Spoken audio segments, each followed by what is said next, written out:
asa ang sugo nga ang Domingo mao ang adlong igsisimba. Bueno mga kaigsuonan, mayong adlaw kanatong tanan. Ato karon tubagon mga kaigsuonan ang usa ka pahayag ug usa ka pangutana nga nadalag challenge sa atong usa ka igsuon nga pastor sa SDA, no si Pastor Bacalaris. Matud pa niya sa iyang pangutana nga nadalag challenge mga kaigsuonan nga mga CFD, hulaton nako ang inyong tubag. Asa mabasa sa Biblia nga si Kristo nagsugo nga simbahon siya sa adlaw nga Domingo. Mao na iyang challenge nga pangutana mga kaigsuonan sa mga CFD. Bueno mga kaigsuonan, tubago na to ni no. Uban sa among mga kauban ng mga CFD. Nahibalo ko nga ang uban namong mga kaigsuonan siguro nga mga CFD o mga kauban CFD nanubag na po, pero agig tubag usab sa iyang pangutana labi na sa ako ang mga friends sa Facebook ug mga subscriber nako sa YouTube. Ako po ning paabot ninyo ang iyahang pangutana o ang among tubag mga kaigsuonan. Pero sa dili pa mga kaigsuonan, mag-intro sa ta mga kaigsuonan.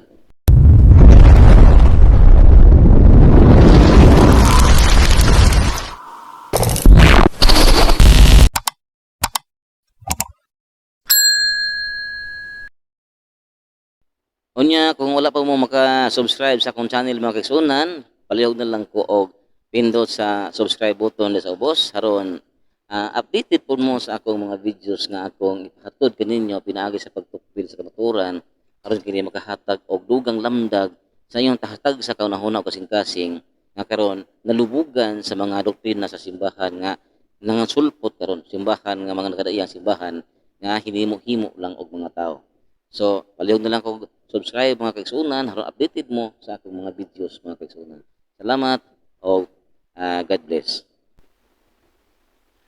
Buhay na mga kaigsuonan, sa pangutana ni Pastor Bacalaris sa SDA nga mga CFD matud pa niya, asa kuno mabasa sa Biblia nga si Ginoong Jesucristo nagsugo nga simbahon siya sa adlaw nga Domingo. Mao na ihang challenge mga kaigsuonan.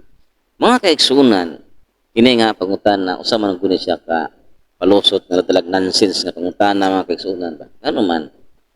Kung makita ba din nimo si Jesucristo, magunsa man day ka. Alang-alang mag imong singgitan, no? Alang-alang mag imong kasab-an kung makita nimo si Jesucristo.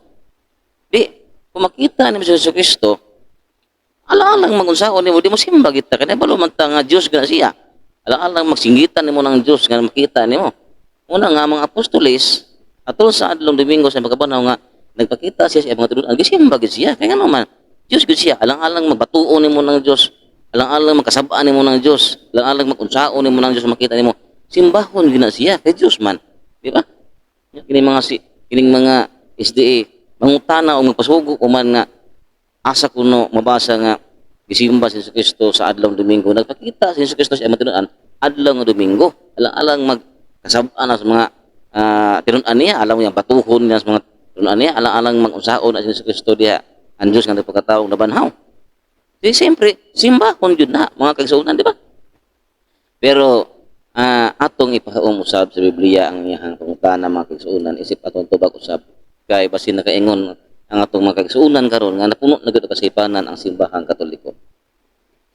Mga kaigsuonan, kung basahon nato ang balaang kasulatan diha sa Exodo kapitulo 12 bersikulo 16. Daan na ang Dios nagsugo nga simbahon siya sa adlaw nga unang adlaw. Ngayon siya o pagtigom kamo sa una o ikapitong adlaw aron sa pagsimba kanako. Nagsugo na daan ang Dios nga simbahon siya sa unang adlaw o ikapitong adlaw. Now, unsa man ang unang adlaw mga kaigsuonan? Kung basahon nato ang dictionary, ang first day of the week Sunday gina siya. Kunya ang unang adlaw mga kaigsuonan, kung basahon nimo sa Biblia, unang adlaw gina siya, Domingo gina siya, no? Una nga daan na ang Dios nagsugo nga simbahon siya sa una ug ikapitong adlaw. Una nga sa diyang nabanhaw si Jesucristo sa adlaw nga Domingo, ang unang adlaw, gisimba ug duha ang mga tinunan niya, gisimba gina siya. Kaya naman daan naman ang Dios nagsugo nga simbahon siya sa adlaw nga ikapito ug unang adlaw. Unang si Kristo nga ang Dios nga nagpagkatao, wa na siya magsugo sa mga pinun-an niya. Kaya daan naman siya nagsugo sa daan tugod pa lang nga, simbahon siya sa unang adlaw. Muna nga, wa na siya magsugo sa mga apostoles. Muna nga, ayang mga apostoles, nahibalo na usab nga, simbahon siya, muna nga, ayang mga apostoles, sa dihang nakita niya ang Diyos ng pagkatao nga si Kristo nga nabanhaw, why duha-duha, ni simba kaya din sila. Ano man, nahibalo mo sila nga sugo kina sa Diyos nga, simbahon siya sa unang adlaw. Daan pag isulti niya na dito sa mga pagkatao. O wa pa siya nabanhaw mga Exodo Kapitulo 12, versikulo 16. Unya, kini mga SDA, magpasugo pa. Unya, mabasa ba sa Biblia nga, nasugo siya mga patinunan. Nasugo siya sa mga patinunan nga, ingna ang katawhan sa Galilea nga adto ako makikita kanila. Bisan tukod wala siya mag-ingon nga, adto ko simbahan nila o simbahan ko ninyo sa Galilea. Pero daan na ang mga apostolos nakahibalo nga, simbahon gid siya kay sugo mo na niya sa daan tugon pa lang nga simbahon siya atol sa unang o ikapitong adlaw. Muna nga sa dihang ni adto siya sa Galilea, way duha-duha usap ang katawhan sa Dios. Ang katawhan mga kaisunod ng mga apostoles ning simba kaniya.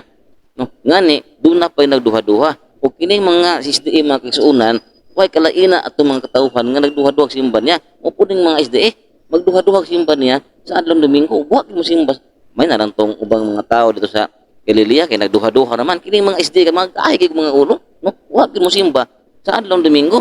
Nga daan naman ang giingon ni Kristo nga adto ko makikita sa Galilea. O sa dihang nakitaan sa mga tao sa madunan siya sa Galilea, ang mga tao way duha-duha nga nisimba kaniya. Pero mga SDA kumusta man? Wa gid mo simba ato sa Domingo ngani isupak pa nila.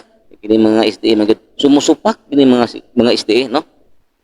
Sumusupak kini mga SDA mga gahi mga siya mga ulo mga kaigsunan. So sa pangutana ni Pastor Bacalaris mga kaigsunan nga nagsugo ba si Kristo nga simbahon siya sa adlaw Domingo bisan wala siya pagsugo sa mga apostoles pero daan na gisugo sa Dios nga simbahon siya simbahon ang Dios atol sa adlaw nga Domingo ang unang adlaw ug ikapitong adlaw ug walay laing unang adlaw nga gisgutan sa Biblia o sa mga referensya mga diksyonary Domingo gid kana mga kaigsunan.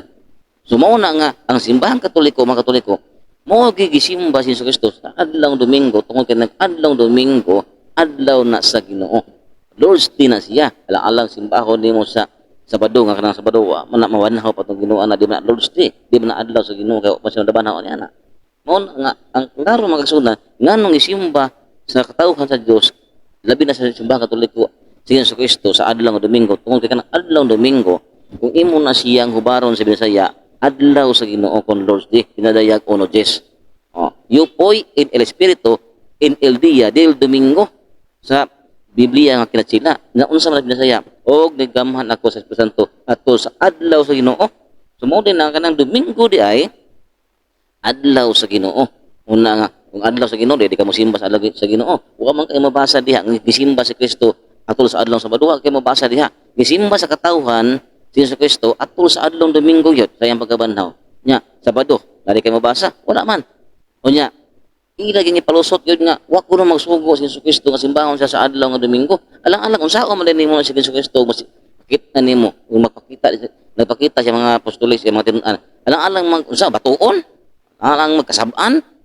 Alang unsaon na simbahon gyud na kay daan naman na siya nagsugo.